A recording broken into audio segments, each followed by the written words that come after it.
محترمو د افغانستان مظلوم او بیچاره ولس ته او د افغانستان څخه د باندې د نړۍ ټولو مسلمانانو ته او هغه کسانو ته چې په مکه مکرمه کې د حج په مراسمو بوخت دي و هغو ته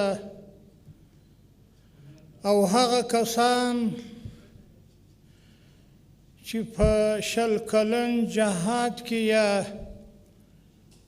خپل بچان یا پلرونه یا میندې یا د کور نور خلک د لاسه ورکړي وي او یا په دې آخري وختو کې په زلزله کې ځپل سوي وي په شهادت رسېدلي وي اقربا یا په دا وروستیو سیلابونو کې ضرر ورسېدلی وي و ټولو ته د اختر مبارکي وایم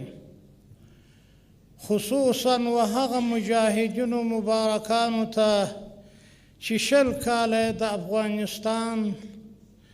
د دې مظلوم ولس د ارمان د پوره کولو دپاره سرونه قرباني کړل او د دې لوی دشمن په مقابل کې شل کاله نه ستړی کېدونکي هلې ځلې وکړې او فلحال اوس هم په غرو او دشتو او د ښار په هر کونج کنار کې په پیراو په ګزمه بوخت دي الله جل جلاله دې ځینې قبول کړي و دوی ته هم خصوصي د اختر مبارکي وایم او دغه حاضرینو ته بالخصوص چې اوس د دې زموږ سره په دې لمانځه کولو کې اشتراک کوي و دغو ته خصوصي د اختر مبارکي وایم الله دې د دوی راته قبول کړي پروردګار عالم جل جلاله دې د ټولو شهداو شهادتونه قبول کړي الله جل جلاله دې د دې مبارک اختر په برکت سره د حجاج مبارکانو حجونه قبول کړي او الله جل جلاله خو دې په خیر او عافیت او سلامتیا سره تر خپلو بچانو و کورنیو پورې راورسوي پروردګار عالم جل جلاله دې هغه شهدا چې په دې زلزله او یا په دې اوس وروستیو کې په سیلابونو کې په شهادت رسېدلي وي الله دې د شهداو واقعي شهداو په جمله کې راوپاڅوي په ورځ د قیامت الله دې و قریبانو ته صبر ورلره ورکړي الله جل جلاله دې په دنیا او آخرت کې یې وزن ورلره ورکړي محترمو لکه څنګه چې تاسو په دې ښه پوهېږئ دا زموږ ستاسو دپاره یو لوی د خوشحالۍ ورځ ده چې پروردګار عالم پر موږ او تاسو باندې راوستل چې دا لوی مبارک اختر په داسې حالاتو کې ټوله سره رایوځای سوي لمانځو یې چې هغه په امن کې وي او هغه ورځ او شپه په ډېره خوشحالۍ ورورګلوۍ په راحت سره دا د اختر زموږ ستاسو په یو ځای کې ادا کوو دا زموږ ستاسو دپاره لوی د خوشحالۍ ورځ ده او د هغه د ټوله ملت او زموږ ستاسو ارمان و الله جل جلاله دې وکړي چې دا زموږ ستاسو دغه خوشحالي او دغه ارمان دوامدار شي الله دې د دې مسلمانانو څخه دغه خوشحالي نور نه اخلي الله دې ورځ تر بلې دا راحت و خوشحالي و امنیت نور هم پسې زیات کړي ګرانو محترمو موږ کوشش کوو او په دې باور لرو ایمان مو دی یقین مو دی چې موږ او تاسو که لاسونه سره ورکړه الله مهربانه دی چې هم به مو اقتصاد قوي کړي هم به د هر مسلمان دپاره الله جل جلاله ښه زندګي ور نصیب کړي موږ کوشش کوو چې دغه مظلوم مسلمانانو شل کاله در بدره سوي دي چې د رزق دپاره، د عیال دپاره، د ګزارې دپاره په هر قیامت چې وي د کار زمینه ورته برابره کړو، اقتصاد یې قوي شي. خو متاسفانه تاسې ښه پوهېږئ چې هغه دښمن چې زموږ استاسو سره 20 کاله په دې ملک کې وجنګېدل، هغه اوس هم نه غواړي چې دغه مظلوم ستړی ولس یو څه وساسي. کوشش کوي چې اوس هم هر نوع عذاب، تکلیف، مشکلات، اقتصادي بندیزونه او نورې قسم تکالیف ورته ورسوي. نه دغه مسلمانانو شتمني پرېږدي چې ور ازاده کړي، نه یو بل څوک دې ملک ته پرېږدي چې دا ملک کې راشي، پانګونه وکړي، د دغه مظلومانو سره مرسته وکړي او یو اندازه دا د دې اقتصاد قوي شي. موږ خدا وعده د خلکو سره کړې ده چې موږ ستاسو په داخلي چارو کې لاسوهنه نه کوو،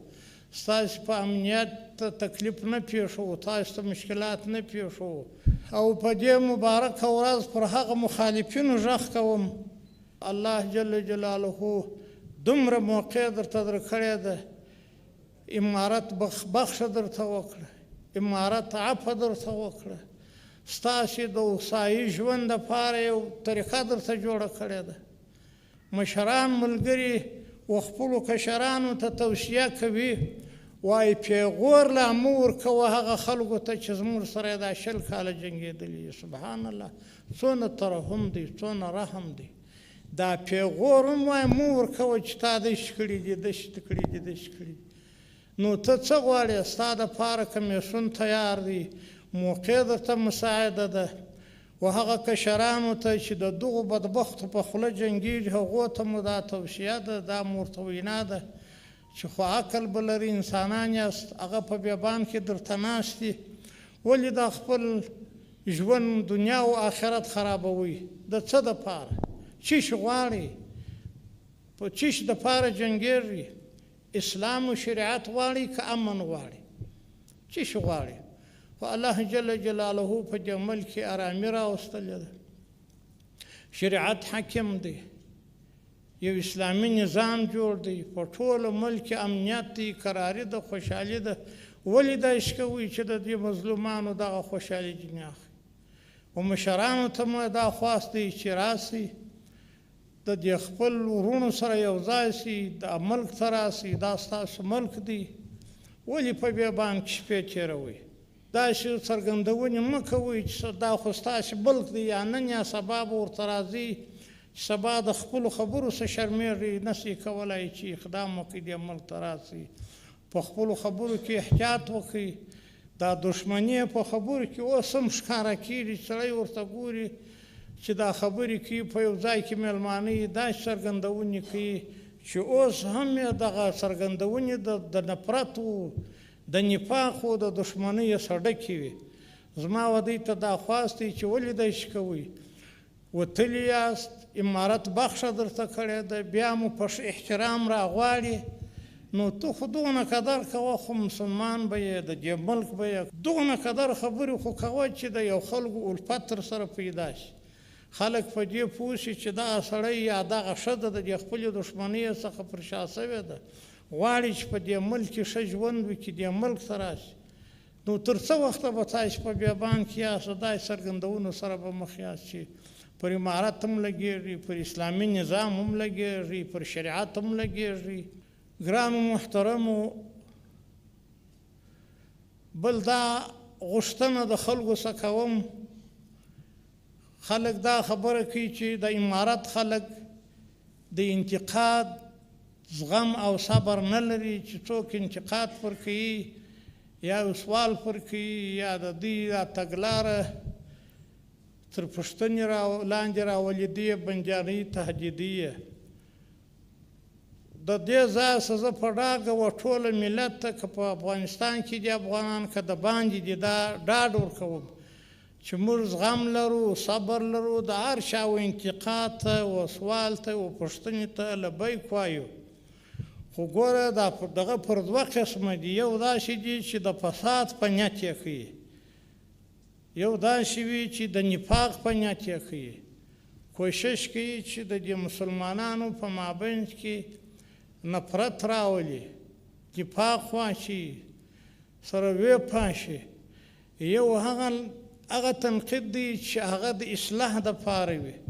هر څوک چې زما پر تګلاره باندې که دوست دی که دښمن دی اعتراض لري، زه ورته حاضر یم، خو په هغه اسلامي طریقه باندې.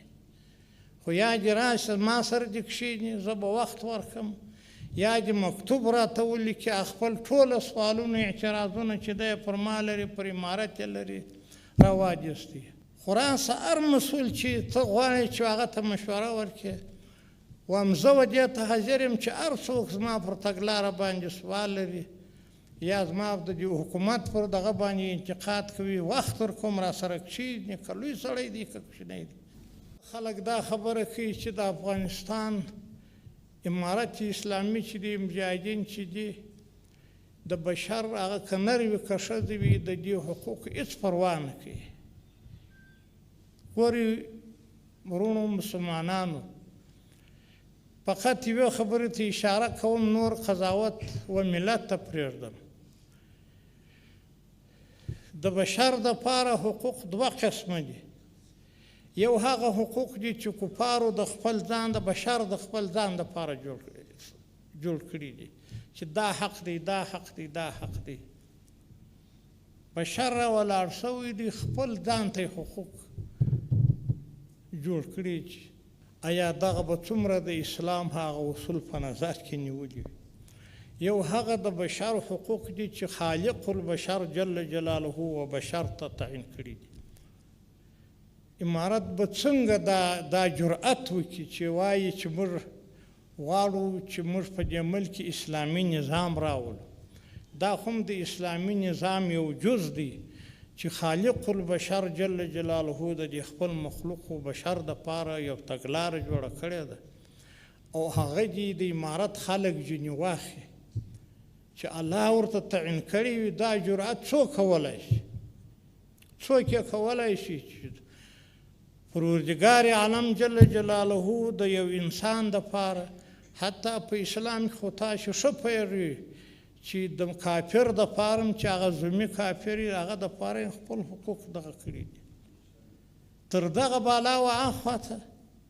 د بشر دپاره بالا حقوق د اسلام ورو اخواته به څوک دا توان ولري؟ الله جل جلاله دې ستاسو سایه قبول کړي چې دلته راغلي یاست. د اختر مبارک شه، خدای مو اختر په خیر در باندې تېر کړه، او نورو خلکو ته هم دغه وایو چې الله جل جلاله دې د اختر په خوښي، په خوشحالي، په ښه صحت در باندې تېر کړي، او ټول ملت ته دا وایو. خو دا یو خوا ځینې کوو چې دا مبارکې ورځې دي چې د منهیاتو و منکراتو د دې څخه باید هر سړی ځان وژغوري او په دغه مبارکو ورځو کې د الله و بندګۍ ته متوجه شي.